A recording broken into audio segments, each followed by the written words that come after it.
Bien, on a reçu des colis et je vous attendais pour les ouvrir. Alors, il faut savoir que la manière la plus simple pour envoyer de la vidéo à distance, c'est d'utiliser des câbles coaxiaux de type SDI. Le problème, c'est qu'on est limité à une longueur de 50-60 mètres. Et donc, c'était vraiment trop limite lorsqu'on doit envoyer des signaux à une distance supérieure.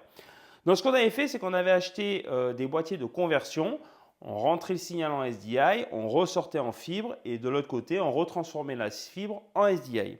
Le problème, c'est qu'on avait acheté donc une fibre 12 brins et donc de chaque côté, j'avais tout ça. Et donc ça, en fait, c'était super chiant parce que en fait, ça prend du temps, c'est fragile, enfin, ça fait un peu chier tout le monde. Et du coup, c'est vous sur les réseaux qui m'aviez, à l'époque, lorsque j'avais fait une petite vidéo sur ce sujet, qui m'aviez dit, mais Clément, il existe des câbles de type NTP12. Et en fait, ces 12 brins qui sont là, ils se retrouvent de ce côté dans une seule prise qui est là. Et donc en gros maintenant, on va voir dans la régie, on va connecter tous nos modules de ce côté-là. Ici, on va arriver au bornier. Côté scène, tout ça, ce sera dans un rack. On arrivera sur ce bornier. Et en fait, entre les deux, eh bien, on aura ce câble qui contient 12 fibres. Et donc, on aura juste à le plugger d'un côté ici et de l'autre ici.